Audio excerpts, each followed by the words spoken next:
Okay, welcome, Cece. It's great to have you. Thank you, Sarah. Thanks for inviting me.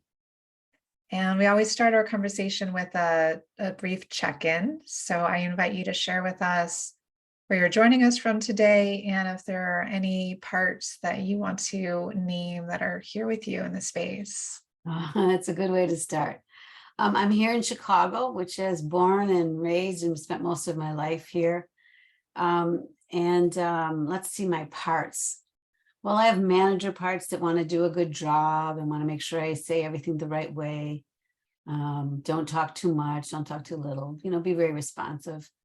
My firefighters can get me kind of talking fast, because I get kind of into it. So can be a little impulsive.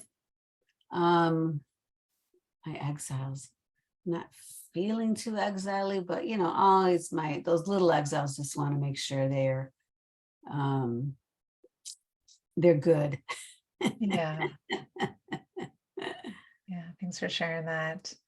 And you're speaking about managers, firefighters, and exiles, and some people who are listening will know what those are, some will not. So Wow. I'm wondering for those listeners who are not that familiar with internal family systems or IFS, how would you describe it or introduce it briefly? Yeah, great. Well, many psychological traditions look at the inner world or the psyche and divide it into three different parts. And Dick Schwartz divided the inner psyche into three different categories of parts. And managers are parts of us that try to, as I say, they're the parts that we want our colleagues and neighbors to see. Smart, capable, our taskmaster, also our inner critics and our inner judges. We can be hard on ourselves when our managers are sort of extreme, but it's the parts of us trying to create stability and sort of improvement. Firefighters are named that because they put out the fires of shame, and they often do that with some kinds of substances or practices. It could be the parts that get addicted to food or manage food or get preoccupied with food, preoccupied with sex, preoccupied with body image, preoccupied with substances and using. But at their healthiest, those firefighters just help us shift gears and promote rest and relaxation and sweetness and adventure. So when they're not always extreme, but we do always have parts that help us balance, managers. And our little exiles are just our vulnerability, our shared humanity, how we all have sensitivity and have the capacity to be hurt, and that we never want to lose that. We don't want to be burdened by it, but it's our humanity, be sensitive, trusting, open-hearted, carefree, playful. And those parts can get burdened, but that's how they are unburdened. And when you say unburdened, can you share what you mean by that? Yeah, that's more IFS language, isn't it? How much that's infiltrated my speech. Same here, same Yeah, here. so true, Sarah. So when I would say is that if all of us go through childhood not receiving perfect attunement, and for some of us, early experiences in growing up were far less than nurturing and may have been exploitative, may have been emotionally painful. There may have been abandonment, loss through divorce, through people dying, through people just leaving a family, losing family members to different kinds of substance use or mental illness. So when we've gone through that as children and we don't really have any help understanding that and supporting our emotions, we tend to sort of internalize those emotions, internalize some beliefs about ourselves, and then it was in other psychological things, repress it or put it on the back burner, and then try to function without being so vulnerable in the public world and in the public sphere. And one of the things that really drew me to your work, or really just brought you more into my sphere, is the ways that you teach about addictive cycling, addictive processes in IFS. And I'm wondering if you can share with us first how and why you got involved in IFS, Mm-hmm. and then also why this has become a central interest of yours, this addictive cycling through an IFS lens. Yeah, thanks for asking me that. Well, I've told the story many times and I'll keep it brief, but in the 1980s and late 70s and 80s, I was here in Chicago initially trained as a family therapist, so in systems thinking. And Dick Schwartz, his PhD is in family systems. So I knew him in the family therapy community, even before IFS existed. And he was teaching family therapy and training people in being a family therapist. So we all said one day, we said, Dick, we heard Dick has a new idea. So we drove downtown to hear Dick's new idea, and he did this little 3-hour workshop where he talked about the inner world, which is not really part of the family systems setup. Family systems is your product of your the construct of your family. You're adapting to family dynamics, and you have a role. And this was about he was working with some eating disordered clients, and finally, out of frustration, actually said, well, maybe have the binging part talk to you, that part of you that's so critical of it. And, and sort of setting up inner relationships with these very discrete sort of states of mind, and found that that's actually by accident, essentially found out that that was actually useful.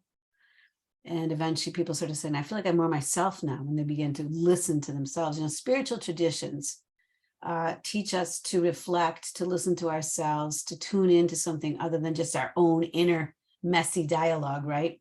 Try to get us out of that place into another place. And psychological traditions at that time in the 1980s weren't really about so much bringing mindfulness or any kind of interior work into psychotherapy. So it was sort of a radical thing. And at the time I thought, wow, is this really going to work? And he continued to develop his ideas. They were very new at that time. And much later, in the late 90s, really, I always kept track of him and heard different things. But then he just started training people in the late 90s. And I heard him speak and I thought, oh, I'm going to take a training. And I think what had happened to me in the meantime is that I'd done some more of my own work. And I learned a lot about a family therapist, about my own family system and my own role as the oldest of 6 kids and depressed mom and history of trauma in my family. And now I learned more about my inner world and my own. So I think I was more ready to sort of sit with my inner world.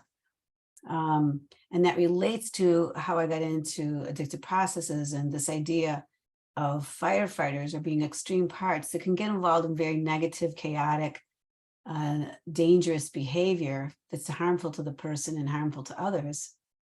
But at the same time that they're trying to help. And this really meant a lot to me. I mean, in my own family, not all of my family of origin, but partly my family of origin and not too far out on the family genogram, we cover all the firefighters, lots of firefighter history in my family of drinking, drug use, gambling, sexually acting out, suicide. So when some of this affected my former marriage. So really hearing how these parts that look pretty dangerous, pretty hurtful, have hurt people, are committed or look addicted to hurting themselves and others, how to understand that and how to feel the complexity toward the person with all that going on. I think in a way it's been my life's journey, is to really look at that. And when I was working with as a family systems therapist, I worked with a lot of trauma, and they were always working with primarily sexual abuse survivors, men and women, who have been exploited and abandoned and traumatized in their childhoods, and perhaps going on and on. And the complexity of how they saw the person who exploited them, the people who were there and witnessed but weren't able to protect them or didn't protect them, just the complexity. It all prepared me for this. Many people I worked with talked about, and it was commonly talked about at that time, to your inner child. So the idea that we have something interior that holds old memories, that there's more to us than we put out in the world, I think has been around for a while, but IFS gave me a way to utilize that. And when I first heard these conversations about firefighters, I wept. I just felt like, okay, all right, I get that now. That makes sense to me. and the desire of that person to be better, but also the inability of them to be better immediately without help. So I was immediately fascinated with that aspect of the work and wrote an article at the time called "Why I Love My Firefighters." Was the first thing I ever wrote, and that was over 20 years ago, about the fact that firefighters have a healthy role in the system as well. And when people, even, and it's a universal that we all have firefighters, we all have managers, we all have exiles. Yeah, I think that's the most radical part of the perspective on the addictive cycle in IFS, because it is so dominant in our culture to hate, to go to war with, to try to get rid of the aspects of ourselves that lead us to drink or to smoke or to shop compulsively or have a lot of sex or whatever it is. And it can also cause us a lot of pain. And in my life, I also grew up in a home where there was addiction. And so as a teenager, I developed the addictive cycles, although one of them wasn't that addictive at first, of cigarette smoking. At first I did that because it was cool. And then it became an addiction. Yes. And also bulimia. Yes. And which both of those are firefighters. And they would circle back as I got older at different times and become these cycles that I had a really hard time breaking when I would reach a certain level of stress or vulnerability. And even though I have a lot of self-awareness and did a lot of therapy, it still was not helping me break the cycle until I really, really got to the root of it with IFS. And I work with a lot of women who are experiencing this exact same thing in different ways. Maybe it's binge eating, maybe it's drinking, maybe it's smoking pot. And then the further end of the spectrum, there can be suicidal ideation. So I think this idea that really learning to value our firefighters and understand what they're doing. So in the case of these addictive cycles, Cece, where it seems like these parts are doing something bad or wrong from certain perspectives or from more like a dominant cultural perspective, what are they doing from an IFS perspective? Or what are they trying to do? It's so interesting. You just brought me back to a memory.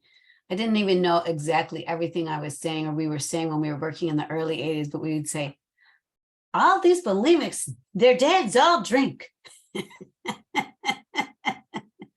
And we'd be bringing families in, we'd be bringing everybody in and all these different parts coming up. And so, we didn't exactly know what it meant, but we weren't, but as family therapists, we were just noticing how the family everybody was trying to cope and everybody was a little bit stuck. Yeah. So what will help you, so in IFS, the way we'd say it is, for instance, parts that I'm really okay with the word binge because, of course, I know exactly what it means. But sometimes I want to say different words like comfort eating and emotional eating. But I get, obviously, sometimes there's such ferocity and intensity around it that the word binge feels right. But I feel the words we use really matter and they really go in deeply. And sometimes I want to remind myself, everyone I do consultation with and everyone I work with that our exiles are always listening, and so when they binge, they can just feel that shame, right? So I really want to be gentle with some of even the words about describing it, but parts who comfort with food or trance out with food, right?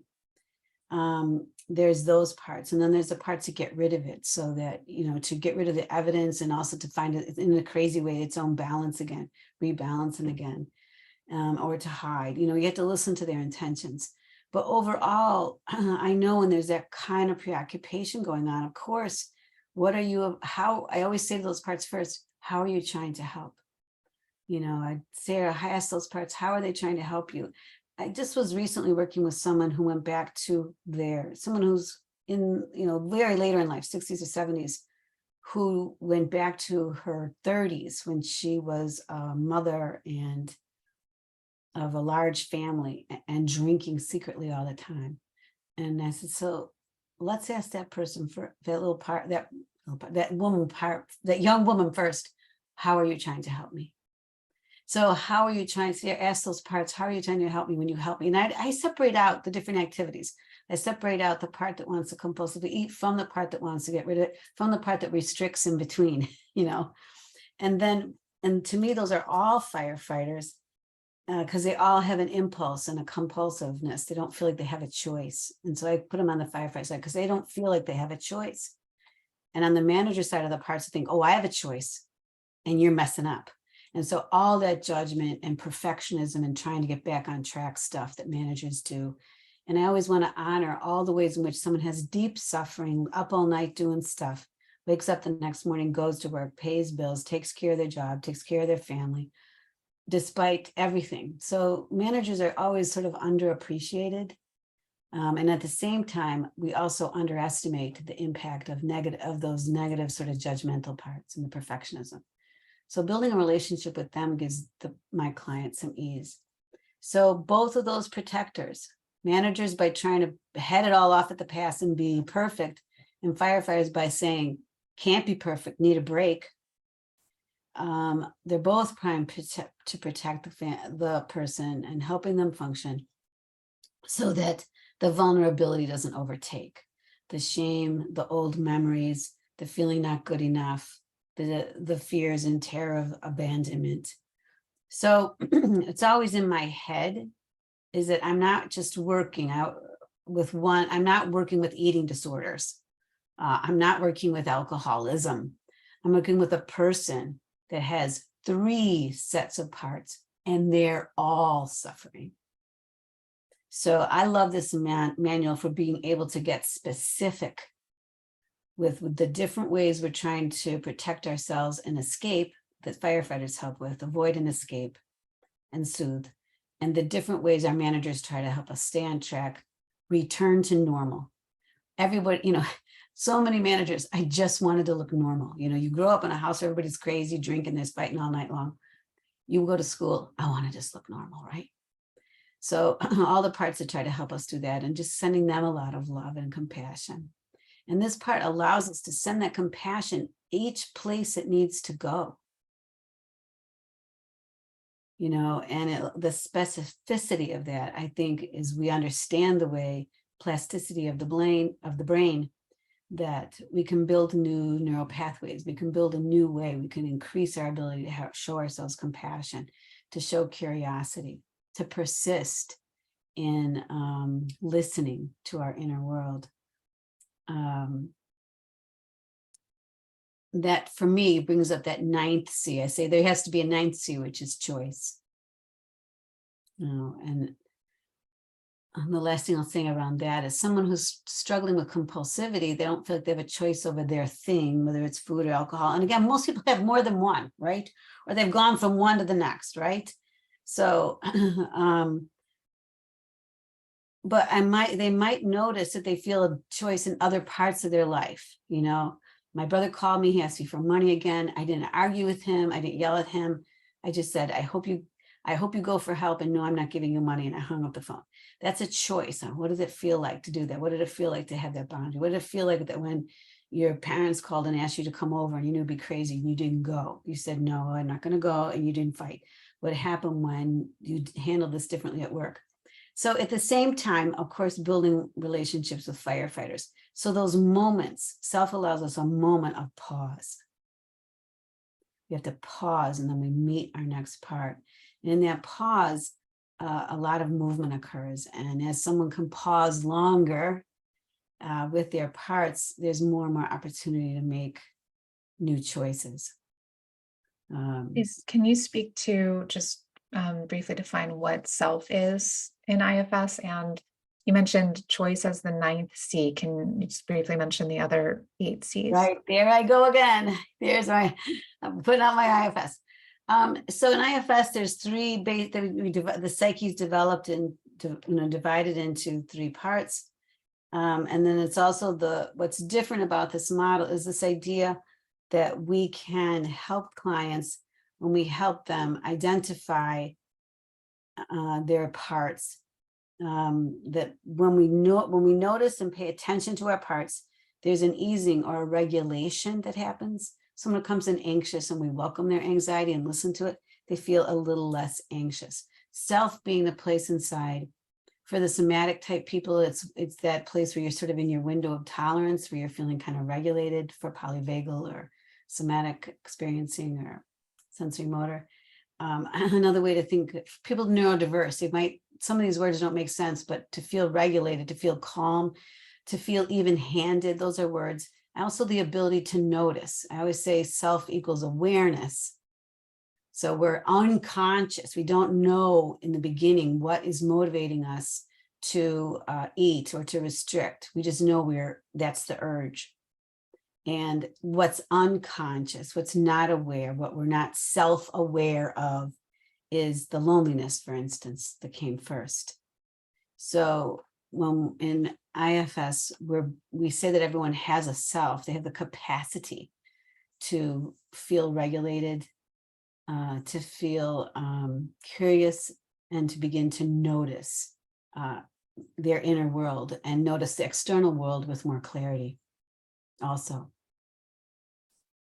Yeah, so what I'm hearing you say in terms of if one is looking at herself and an addictive cycle that she is currently in or has been in the past is first just noticing these three aspects of the psyche, the firefighter, Yeah. the manager, and Yeah. the exiled parts, and to see that these are all in pain, they're all needing support, and also to ask, how are they trying to help? How are they trying to help? And then to bring that that pause or that ninth C, Yeah. that choice from that more calm, regulated center, if possible, to start to relate to them. The first choice is to choose a part, find and focus. That's a choice. What part do I want to find? And so it's sort of training you to find and to focus right there. Just to learn to focus internally is the first bit of IFS. And you reminded me when you said the three parts, the reason I'm interested and pay attention to looking at those three parts is because we all have patterns. And when we have an addictive process, it's repetitive. So we actually operate in very similar patterns throughout a day or throughout a week. So that when I help my clients start to look at, they start tracking, okay, what happened when I felt the urge to use, and then what happened, and then what happened, and then going back, what happened before that in my day. And they track different events, and then they connect what emotions were coming up in those events. They begin to see the pattern. Oh my God, there I was lonely, and then, or oh, there I was being critical again on myself. So they begin to have awareness of their patterns, and we don't have to find, sometimes we can't see the forest for the trees. Sometimes we see people I do consultation with, all they see is parts. I say, no, look at patterns. You have chunked those parts into their categories, and you can start to see when I'm soothing, escaping, when I'm feeling vulnerable, and how I try to get back on track. And then when that doesn't work, how I feel vulnerable or bad again, and then try to soothe again. So these are actual patterns that we all can relate to. The universality of this is there anybody who doesn't know the experience of having an activity or a practice, a thing they're doing in their life that they try to work on and get different, that they're not entirely okay with, and they don't have other parts of them that get preoccupied with fixing it? This is a universal experience, I think, for most of us. And this is how it evolved, that we have these three parts. And when we're busy trying to decide whether or not leave or stay, do this, do that, we're not noticing our vulnerability, what's underneath. And we're trained not to notice it. I think our culture helps us not be vulnerable. Never let them see you sweat. Yeah, and the healing happens in actually turning into that vulnerability. You got it. To me, it happens all the way around. It's healing to see how hard my managers work.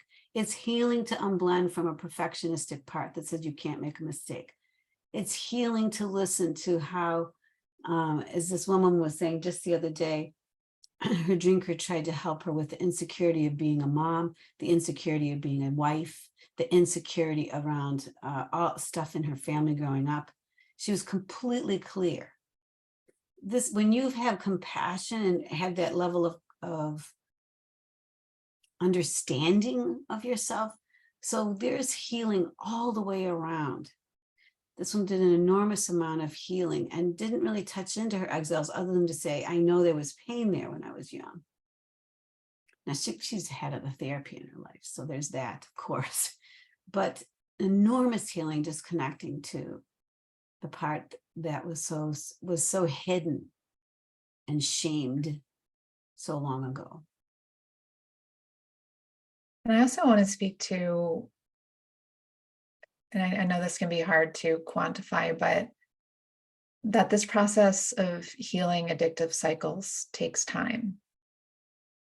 And I found within my own healing journey and the women that I support is it's often the aspect of one's healing that takes the most time. It requires a lot of patience and really staying with it, really showing up, and there's also pain and frustration in that can come up of just feeling like you're inside these cycles and feeling like you maybe make a little progress and then you're back in the cycle. So can you speak more about how you see this for people who are feeling discouraged of I've been working at this for so long and I'm still Why am I still doing this? Yeah. All right. Thanks for asking that. And that's why I don't like to use the word addict. If my client wants to use it, I'm okay with that. But I want to say what I really like to identify the behavior. And I think the word there's a lot of stigma attached to it, a lot of stigma and assumptions around the word addiction. Even, we keep trying to find new words, disordered eating disorder. We try to find new words, and we are always trying to find less stigma, substance use. So when I'm thinking about this, I just sort of try, even though it's a clunky phrase, addictive processes, so much more clunkier than addiction. I like to think of it as addictive process because there are ways in which those parts, my client tried to cope when they were 6 and 4 and 12 and 11 and 17. And there's ways, little firefighters that came in, you were, just really honest, and I just so appreciated your journey around, noticing that you smoked when you were younger, and then a different journey around bulimia and food and preoccupations there. And there were events in your life that left you vulnerable to really loving the feeling of how nicotine just snaps you to attention and feels better. So I always say, what was missing that felt so good? Right. So that was a process. And so I want to say to my clients, I might say to them, when was the first time you did anything that was risk taking?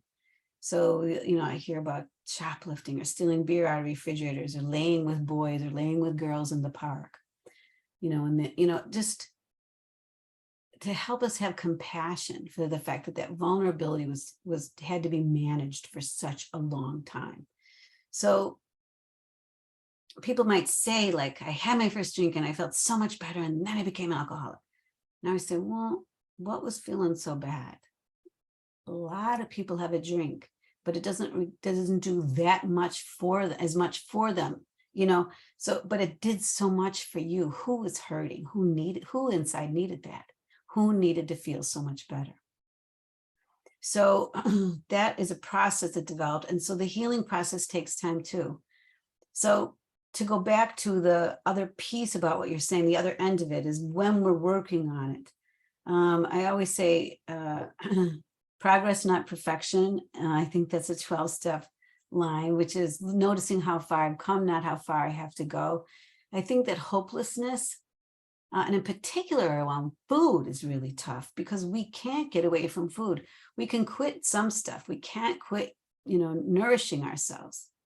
We need to nourish every day. So that sets up a decision tree every day of our lives around that.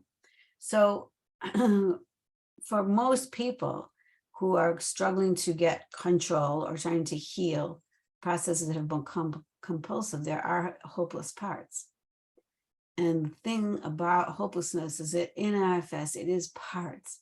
So I always want to help my client get to know and blend from hopelessness, from helplessness, from despair. Many times when we grew up with people who never changed and in fact got worse rather than better, our hopelessness started really young. So in IFS, we can go towards those parts. We can help them. We have some healing processes around and helping people letting go of early pain that are very specific to this model. And that's all a part of the healing process as we move forward. And if something new happens, a new loss, a loss of a relationship, that hopelessness may come back.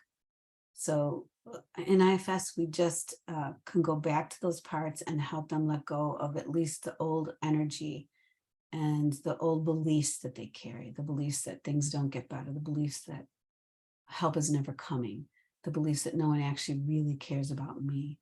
These are powerful beliefs that are stuck in our system. And the working on that is a process too. But continuing to work on that is always in my experience, allows the system more movement and gives the protectors, it lessens their drive, right? Lessens their need to overact. And what do you think about, like this concept of a dry drunk? So say that someone stops doing something, let's just say they stop drinking, but then they start doing something else in an addictive way. Like they start shopping a lot, or they start eating a lot, or smoking cigarettes. And what do you think about that? Kind of like the addiction just gets transferred over to something else. I think it's sort of normal. I think it happens most of the time, actually. I mean, the phrase around dry drunk is that someone, there's a few different ways I guess people see it, but I might see it as someone who they gave up their alcohol and their managers took over their system and just keep a really tight control of their emotions. And what does that mean? They may be very numb to joy, prone to irritability, because anything that's vulnerable has to be kept under wraps. And now there's only one protector, the managers, to keep all that vulnerability under wrap. They no longer have the firefighters to help them. And that's a really tough way to live. I call white knuckling it, because the person has enormous anxiety and intensity around it. They can never go to a family wedding. They can never go to places. There's a lot of limitations, and there's a lot of pain still in the system, lots of pain. You can't see on the outside. Around sort of transferring addictions and those kinds of phrases, I think this happens all the time. People, most people who use substances stop using substances on their own. Some were using them more compulsively, somewhat less so. But whether you got help with a treatment program, with a 12-step program, or on your own, unless there's been an opportunity to also, I always think there's a reason why we got compulsive. And there's emotional reasons. And unless we have an opportunity for support around some of that emotional stuff, we're going to need to continue to protect ourselves from it and find a new protector. So I'm not really getting high anymore. I'm not using weed anymore, but I'm kind of into food, or I'm really into gaming, or I'm into gaming and food, or I'm into a series of relationships that keep me very, very preoccupied. I might get back into work and go heavy duty into work. And so I don't want to shame any of those decisions and choices. I just want to say, if we're doing something in a compulsive way, I know there's suffering underneath. And because that is so common, and maybe for many that is just a step in the healing process, and maybe some people just stay in that step. You got it. Or maybe some people are now going deeper and looking at that, what is that underlying vulnerability, and going back to just getting curiosity about those white knuckling manager parts and the vulnerable parts that they're protecting. You got it. And the more that people have the opportunity to get that kind of support. As soon as you get that kind of support, because you've ended up in a healthy relationship, God forbid. It's healthy, there's mutuality, it's balanced, you love each other about the same amount, you help each other grow. Sometimes that's another healing. Friends help, different family people help. Sometimes you have a situation at work where you feel you can grow, you can go back to school. You start playing a musical instrument, you start dancing, you start playing, soccer. So many things can be healing. Any and all of those things are healing to our system. So people can heal in their own ways and in their own times. But, I guess that's what I mean by a process. So part of their process may be to give up, drugs and alcohol and just be preoccupied with food, or, have trouble with anger, or be preoccupied with gaming, or get really involved in caretaking. So it's just to track where are we now on our journey. I catch every person at a certain time in their journey. And the idea of therapy is to move them forward from this point in their journey to the next.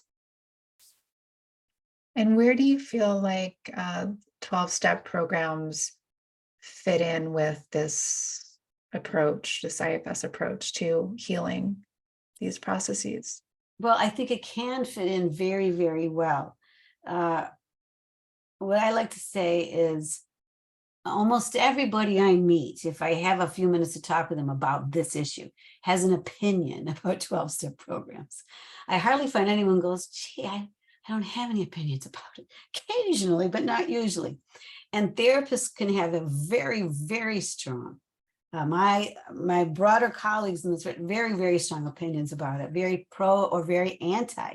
I run into a lot of therapists that worry a lot about 12-step programs, and yet really don't have any personal experience with it, but they have some. But I always want to hear, how did you form your opinion? Where did your opinion come from? And sometimes when I keep listening, I find out a brother who went to 12-step and then never got better, or a father who tried 12-step and died. And, there's just some stories around that. It doesn't work. And and so some of that is really fueled by some real losses. So I just want to say that when people have opinions about 12-step, I always want to listen to them and where they come from and where they heard that from. And many clients who have been in a 12-step program, sometimes 12-step, when you go on your own to the church in your neighborhood, to the church basement in your neighborhood because you decided to go, that's one way to come in touch with some kind of 12-step.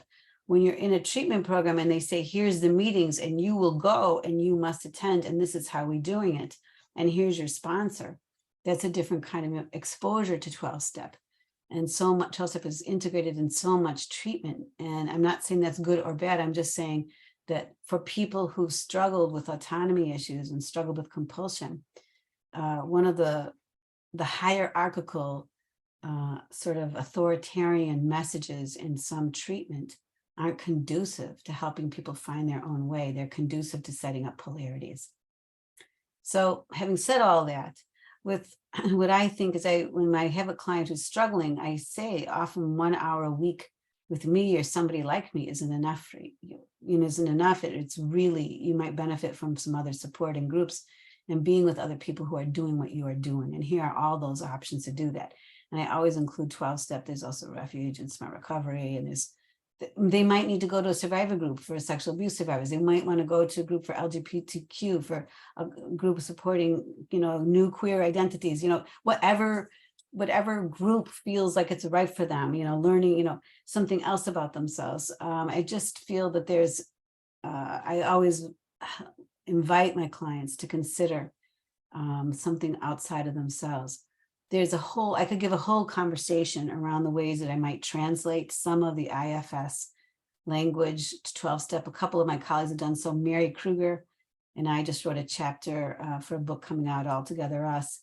And Mary's part of our chapter was talking specifically about some vignettes in terms of using some 12-step language and helping her clients think about it. So thinking about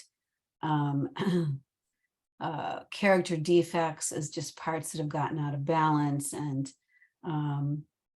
thinking about God, if you're not feeling like there's some sort of externalized grace out there, thinking about God being that place inside where we're at peace and connecting to that place of peace. So there's different ways to offer some translations. I always ask people, what do you feel like after a meeting? What parts come up after a meeting? What parts come up after you talk to your sponsor? So I want to invite that conversation. And I am curious with my client if they're not feeling better after those interactions. That's an important thing for us to look at. Is it their parts that are holding them back in some way? Or is there something in that setting that actually isn't a good fit for them?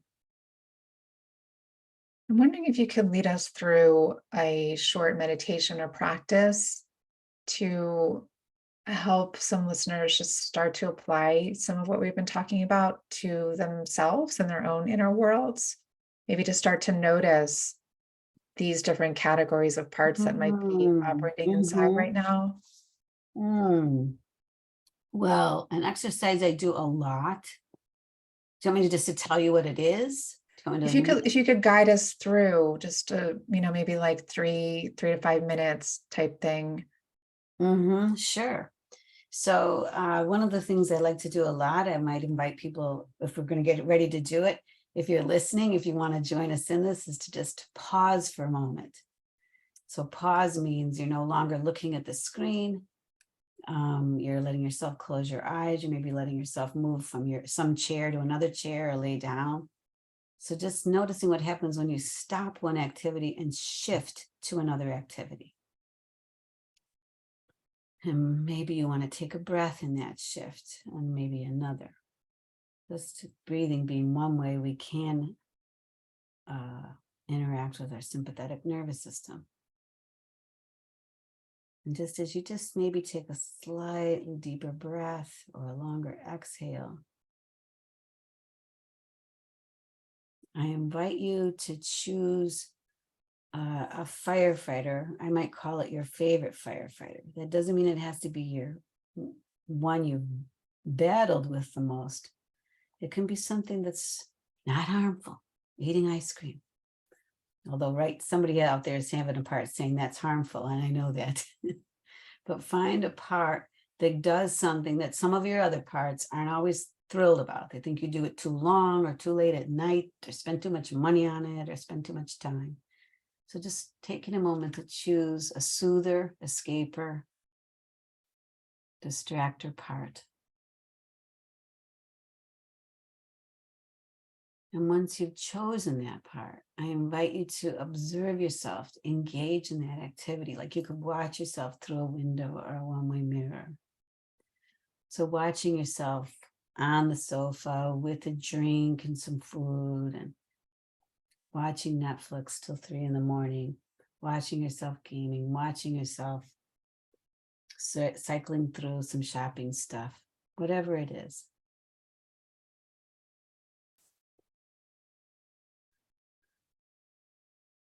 Getting high or edibles, watching sports, having a few drinks. Just watch yourself in any one of those activities. And as you do that, watch the expression on your face. And is your expression relaxed? Is it happy? Is it really, really focused? Is it sort of checked out and blank? Not a right or wrong, just notice.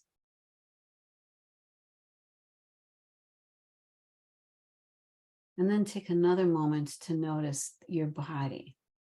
Does your body look relaxed and at ease? Does your body look sort of drained and flattened?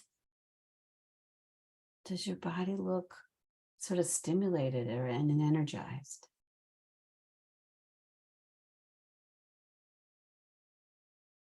And then when you're ready, if this is okay for you, ask that part that's doing its thing, helping you shift gears and check out a little bit.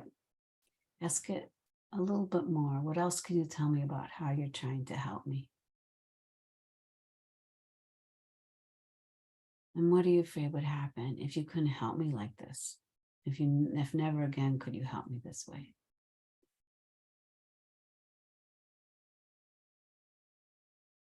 And just really, really listen to that answer.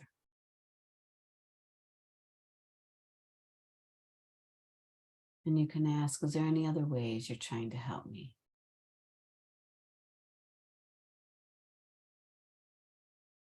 Any other fears you have and not do as if you couldn't do this anymore?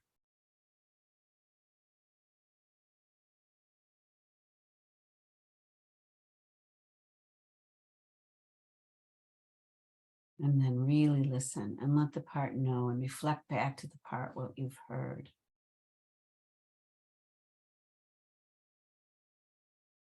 And help that part feel heard by you. And then you might notice, even as you were doing this, perhaps even all along, another judging or kind of evaluating or critical part that's like, really?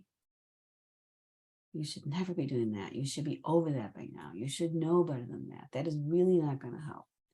That part is out of control. So just notice the part that's got an opinion about it. In this model, we might call it a manager, a part that's trying to take charge. And just take a moment and listen to the words of that part. Maybe it almost feels like a little team of parts with opinions. And just for a moment, listen to their opinions. And let them know that they're being heard. And that there is a part who's doing that soothing, but you aren't that part. You're the one who's listening to them. And maybe if it feels right, you can say, well, you guys have a point. This part can take it too far sometimes. But maybe letting them know that they're maybe not, what if it's not their job to fix that soother? What if they could leave that to you to work on? And then throughout this process, sort of around the edges of things, you may have occasionally felt that twinge or that little shudder of feeling kind of lonely or shame or just not good enough, or just there's no words, but just feeling uncomfortable or in pain or just stressed or overwhelmed. And that's our little vulnerability. And nothing to change, nothing to fix. Just let that little one know you see that it's there, you feel that it's there, little one-on-ones. And does it have one thing it needs to show you about this? Just the one thing. We can't hear its whole story right now. One thing, just for now.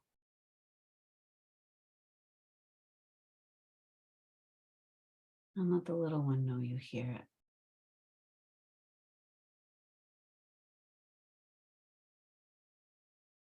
And you're really taking it in and maybe sharing a little of your heart with that one too. And then after maybe at the end of this podcast or when you have time, is just sit down and put these parts on paper. I use a triangle, one inverted triangle, one side for managers, one side for firefighters, and then exiles down at the bottom. Or just write it out narrative as to what parts you noticed. And then after you get that on paper, take a moment and just look at your pattern.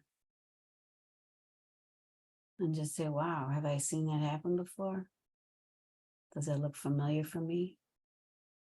And just sort of seeing if you can just open your heart to whatever's on that paper. And let these parts know you see how hard they're working. But maybe you'll continue some work with them so they can shift a little bit. Some of them might need some support.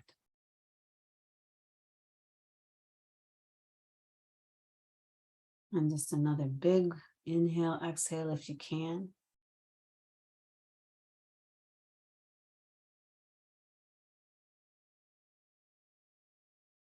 And letting your parts know you'll come back to them at another time.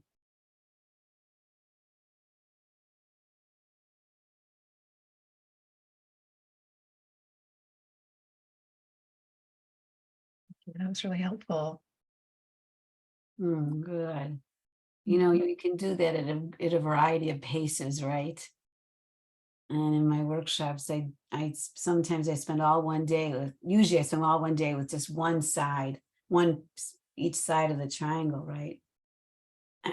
All day we go back to that.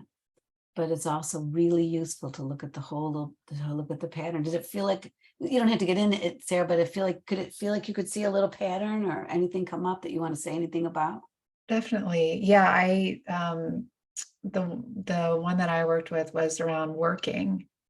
And Yeah, it's, I mean, yeah, it's not a huge, it's not a, gratefully, right. I feel more relaxed around my addictive processes now, but it's still like a micro process. And the part that kind of is like, gets compulsive, like, we need to do this now, we need to fix this thing. And then the part Yes, that judges it like, no, like we need to be more relaxed, or we said we weren't going to be online at this time. And then right.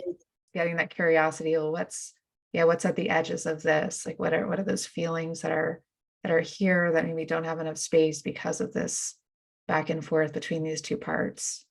You got it, exactly. We can't get to the vulnerability underneath while the back and forth's going on. Yeah, Yeah. But right, even something as simple as work. I mean, obviously work isn't simple, but it's not, on the face of it, there's no harm, right? But to look at it in the new ways. And for some of us, doesn't sound this way for you, but for some people, they ignore their bodies when they work, they ignore sleep, they work too hard, family relationships struggle, intimate relationships struggle. So getting curious about any of our stuff that turns on and won't turn off, to yes, me, it's all addictive process, and we all are familiar with it to some extent or another. It gives us all humility as clinicians when we're working with it. definitely. Yeah.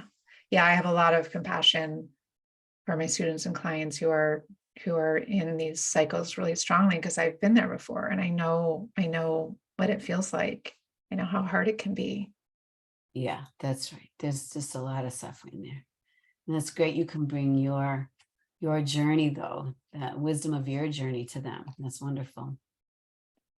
So to close, I just want to just turn the focus a little bit towards you as a woman, as a person, and Mhm. ask you, like, what are some things that you do each day that most sustain you? Because you're obviously sharing a lot with people, supporting people a lot. What do you do that sustains you? Mm. Well, I do have to find that work-life balance. I work on that a lot and thinking about that a lot in terms of, how much work to take clients, trying to plan my calendar. My calendar is planned out a year, usually a year, 2 year into the second year, into 2024, for instance. So really thinking thoughtfully around all of that so that I still have time. I mean, the things that resource me, I walk pretty much every day. I do some yoga. I have a lovely partner now that I found in my 60 plus years later in life for both of us, which is wonderful. I have grandkids that I like to see. I like to read books. If I'm not sleeping in the middle of the night, out comes the Kindle. And I just read a novel. Don't read anything, useful. Read a novel in the middle of the night to go back to sleep if I need to, you know. And I think, sometimes there's people, different authors, Anne Lamott is one, and there's others, Pema Chodron, and I can't think of others in this moment. But just that I might go back to reading some people that just mean something to me and just get reminded of, it just touches into maybe myself or my spirituality or my sense of, just getting, acceptance. Um, and I've had friends throughout my life that I've been very, very close to. Some I have lost now, and that's just thinking about a dear friend. We had lunch together every Monday in between our clients, every Monday for 20 years. We had a long lunch, like 2.5 hours in between, in our day. And it was so sustaining for both of us. And she died a couple of years ago. So these are all things that I need all of that. I I need all of it. And I'm sure some other things I'm not thinking about, my family, I have family around me, my sister, just all of those things. And I will say that my work is mostly, when I'm out, when I don't have enough time to do what I need to do, then my managers, my exiles, and my firefighters are all inflamed. But I love this opportunity to be here to speak to your audience. I do love talking about this work, and it is really nourishing to me, unless I'm exhausted. Then of course my managers are taking over. Yeah. Till I'm over and my firefighters take over. But I need to do all of those things, to, long history in my family of eating disorder, disordered eating, distorted body image, all of that's in my family. And my mom had a lot of stuff around that, and my sister and I know I passed them on to my 2 daughters who are in their adulthood now. And so we're all trying to find our balance, and, to just come back to loving myself and focusing on acceptance is really huge. And what do you feel is your current growing edge? Oh, wow. What's my growing edge? One of the things I'm saying to myself, this is my little mantra for, I try to have a mantra for a period of time. My mantra this year so far has been to slow down. So even like I talk fast, I present my PowerPoints fast, I think fast, which some of that's great, but some of that, so I'm really trying to just slow down. And even for the things that I enjoy, slow down, really just let myself notice. I don't want to rush through life, the good or the bad. I really don't want to rush through life. So I think my growing edge that's my growing edge right now. I might have a new growing edge soon, but that's what I've decided my growing edge is now. And it's interesting how much that I have to go back to that. Mm-hmm. Yeah, thank you for sharing that. And thank you for being here with us. And thank you for sharing your wisdom and your passion. And I know this is going to benefit a lot of people. Oh, well, thanks for inviting me, Sarah. It's delightful to meet you in person, or sort of in person, Sort of Zoom in person. Hopefully So I'll meet you in where human can person. listeners learn more about you if they want to? I have a website, Cece Sykes LCSW. They can go to my website and you can see workshops I'm doing this year. I've got a couple of workshops coming up this year that you can, like a 2-day one in June that people can do on addictive processes, and a couple of others. You might see my IFS schedule. I have a book that just came out last month, IFS Therapy for Addictions. It's available at Barnes & Noble. It's available on Amazon. It's available at the IFS bookstore. And the feedback I get is that you don't need addictive processes. It's good for IFS. It has a lot of exercises. It's good for clients. You can use some of them with your clients no matter what's going on with you. So it's just good systems approach. And I'm very grateful to Martha Sweezy, who's my main co-author, and then Dick, of course, for the foundation of the model he's provided. So there's that. Great. I'll put the links to both of those, your website and your book, in the show notes. I didn't realize that book is here, but I look forward to getting that. Yes, it's finally here, and boy, is it good to be on the other side of that. Yes. Yeah. Okay, thank you so much. Thank you, Sarah. Bye-bye.